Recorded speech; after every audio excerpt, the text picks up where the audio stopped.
the psychologist. First of all, That's okay, don't worry. First of all, I'd start with, we are evolving faster than our definitions. The definitions we have of men are not evolving fast enough. A man is everything everyone said, but those were similar definitions, say, 100 years ago. But the world has changed. A man is a leader, yes, but we have a world where more leaders that are not men are coming up. A man is a provider. We have a world where there are providers that are not men. So it puts men in this, the change of circumstances puts men in this limbo, this definition. How do you lead a community that doesn't want to be led? And by a community, I mean even the smallest unit of a community, that is a family. Mm-hmm.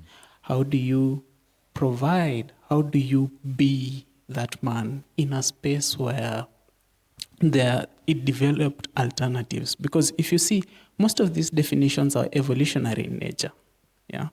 Because these were definitions that were put there for the community to exist and to survive.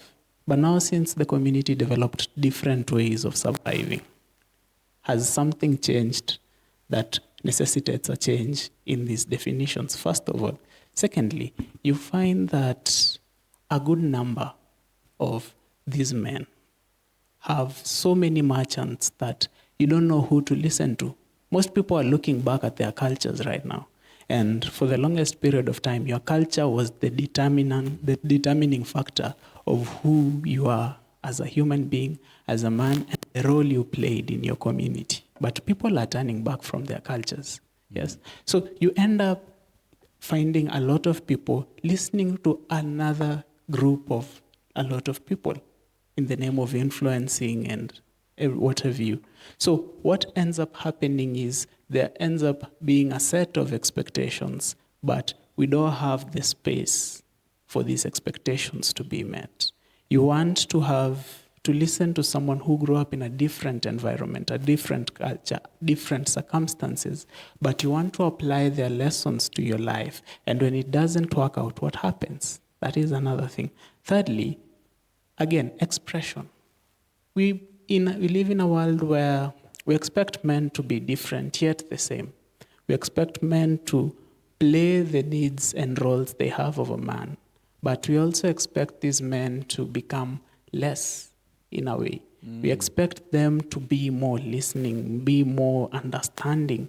We expect them to be the safety nets of everything when everything.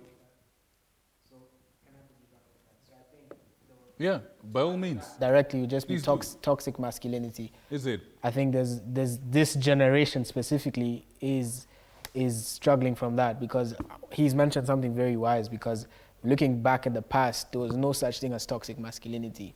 I think there were just men who were not good men, and then there were men who were bad men.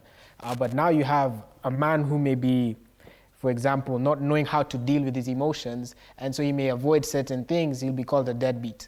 And then you have someone who is a bit too passionate, and then he'll be called he's too sensitive. So there's no clear way of, okay, how can I just be a man? You know what I mean? So there's always someone trying to attack you. There's always, it's like you're walking on eggshells. And the truth is, as a man, you are the foundation. You are someone, you know, people don't care about how the floor feels. And that's often how it is as a man. So I love what he said, because it's true. That's now becomes a very slippery slope for men, because how do I truly be? And